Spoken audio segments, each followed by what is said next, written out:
One of the challenges in Australia, and I suspect also in Northern America, is that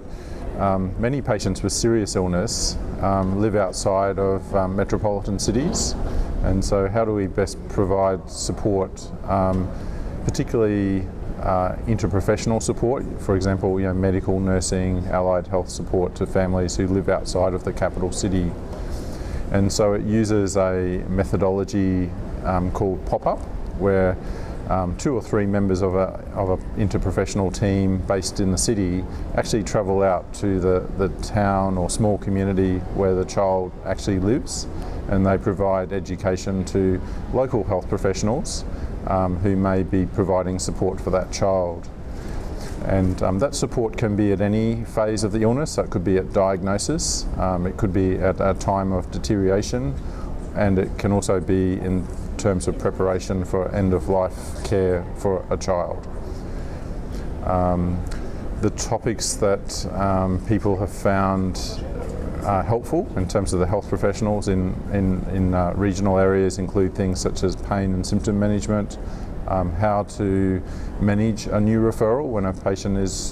has been diagnosed with a life-limiting condition, or if they are deteriorating and their need for palliative care is increasing and there's a potential that they may actually require end-of-life care. And also how to access various practical supports. So that could be written resources for both the health professional and the family, who they can call to get assistance, as well as how to sort of access practical solutions such as medications and pumps that may deliver medications.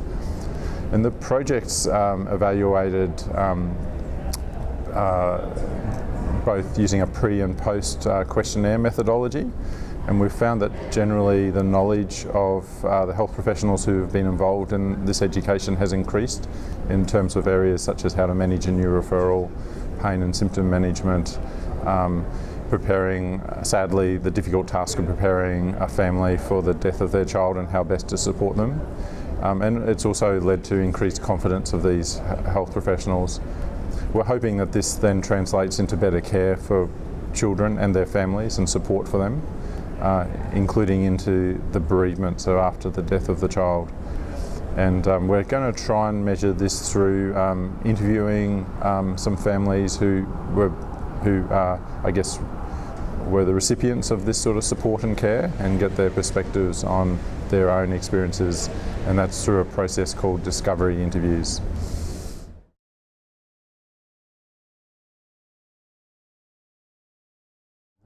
Most importantly, the Department of Health Commonwealth in Australia gave us funding to do this education,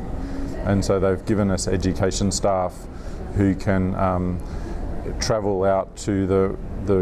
country towns or small rural centres to do the education. And so our sort of core team is still able to stay back in the city, providing the sort of the routine care to patients and families. So the Department of Health have given us extra staff, funding for extra staff to deliver this education. And I guess we determine who goes out based on the needs of the patient. So sometimes we might feel that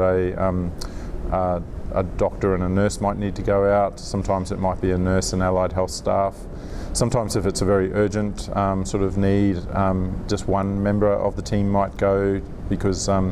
if we're needing to sort of respond quickly to a need, and that has worked well on occasions where a patient has quickly gone back to their local community, and one of our team members has actually been able to fly back to that local community and provide support around that first 24 to 48 hours when the family are settling back into the community. We've found that interaction with the schools is really important, and so for the children who are at school, and we would try and support the children to maintain their contact with school and education if possible, and also to support the school community as the child deteriorated, and obviously the grief support that may be required for the school in that context.